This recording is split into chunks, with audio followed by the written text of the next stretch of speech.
Wining and Dining with Jim White, visiting today with Ghost Pines winemaker Michael Eddy. Michael, welcome. Thank you very much, James. Good to be here. Now, your journey as a winemaker started out with a very serendipitous incident a long time ago. Why don't you tell us about that?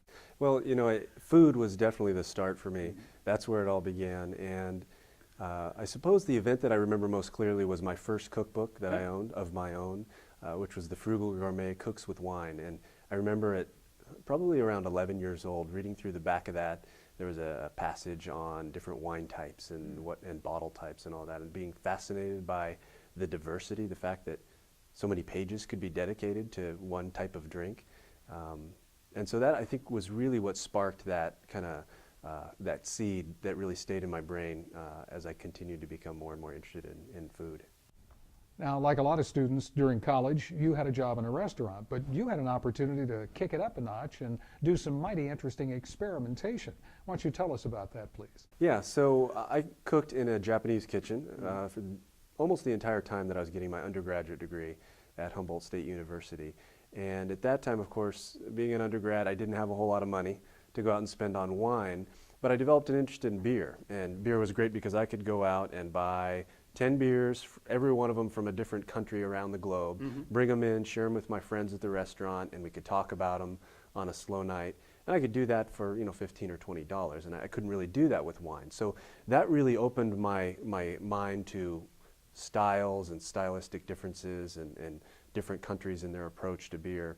And at the same time, I was studying biology, so I was studying microbiology and chemistry, and started homebrewing, and that really brought together the science and the passion for, tastes, flavors, textures, that kind of thing. So that was really the start, and I was fortunate that the owners of the restaurant really tried to teach me. They had pretty good wine knowledge and food knowledge, and when people would bring samples of wines, they would allow me to taste, and I think that's what really took me to the next level of commitment and saying, this is something that I'd really like to pursue. Very interesting. Well, how did you make it to Ghost Pines as a winemaker?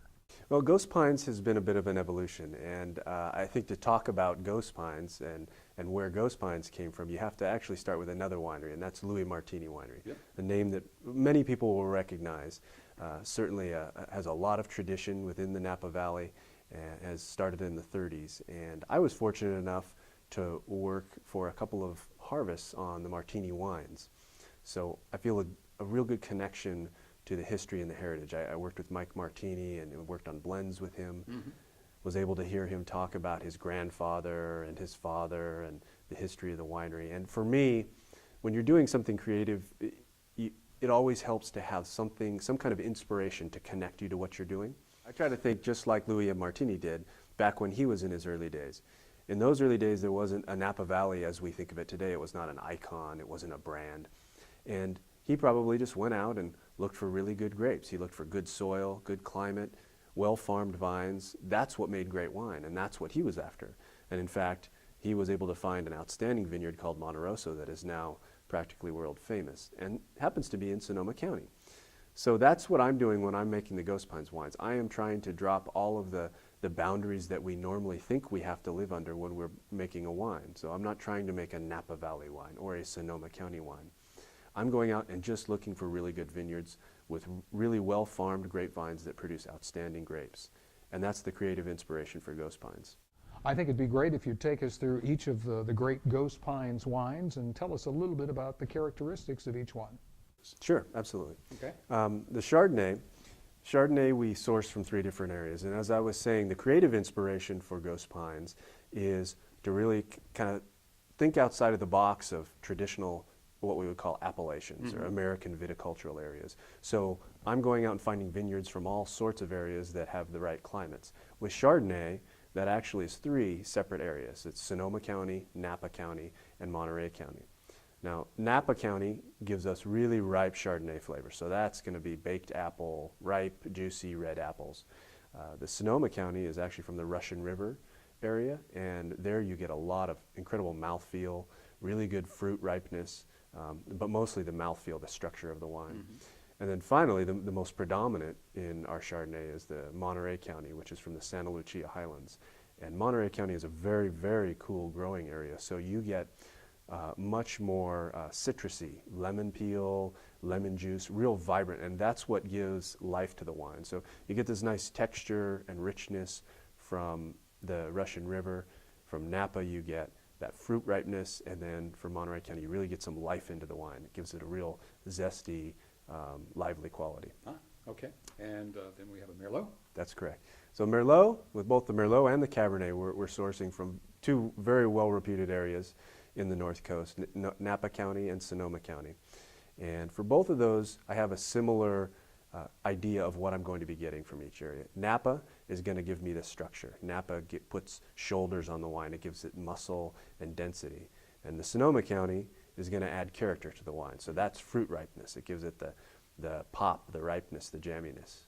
So the Cabernet Sauvignon, very much like the Merlot, lots of power, right? Cabernet is about power, so I tend to use a little bit more of the Napa vineyards in the Cabernet, closer to 60%, 60 to 70% Napa County, and the Sonoma County being the balance for fruit and really to round out the aroma.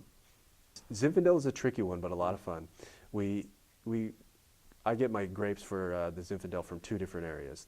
The real backbone is Dry Creek Valley, and most people who are into Zin will recognize Dry Creek Valley as an outstanding spot to grow Zinfandel. Gives it that spiciness, that really racy quality. There's another area that's a little lesser known, and on our label it says San Joaquin County. San Joaquin County is where you'll find the Lodi area, or the Lodi Delta. And in the Lodi Delta, you have a tremendous mix of different growing. You have people growing for lower cost items where they have high crops, but you also have these older vineyards that have been around for a while, some of them head trained, where you can find Zinfandel growers making outstanding grapes for really good red Zinfandel. And those wines end up very plummy and with loads of red jam, so like a jar of red raspberry jam, or if you've ever had a Linzer tart, just like that, that baked fruit quality. And that is a really cool complement to that spiciness of the Dry Creek. So that's where I'm getting the fruit for the Zinfandel. That's great. Now you say, and I want to quote you here, that making wine is analogous to baking bread or making cheese. Why do you say that? Well, you know, my passion is definitely in things that you can consume in food and beverages, but I'm also definitely scientifically minded. I think scientifically, and both of those are food products where you've transformed raw ingredients using microbiology and chemistry, and that's really the science behind it. But that's not really how you make wine or bread or cheese. It's cooking, essentially. And to me, wine, those three are all very similar. You're using kind of the mystery of fermentation, and you're using the quality of raw ingredients, and you're using those two things to transform into flavors and textures and aromas that you would never find, right? We have fruit characters in wine, but they're nothing like, they're so much more complex and interesting than the grape itself. And I think you get the same thing if you ate wheat kernels. They're good, and milk is great, but the complexity that you unlock when you introduce those microbes and you turn it into cheese or you turn it into bread is really fabulous. But the process itself is very, very similar. Well, you actually make bread and cheese at home, don't you? That's right, yes. Yeah. We have some goats, and it's a heck of a lot of work, but so is making wine. So in that respect, they're similar as well. But yeah, I like to bake bread, continually learning, and we've gone through one season of milking goats and making cheese, making all sorts of styles of cheese. So it's a lot of fun. Well, Michael, thank you so much for joining us. Michael Eddy from Pines Winery on Wining and Dining with Jim White.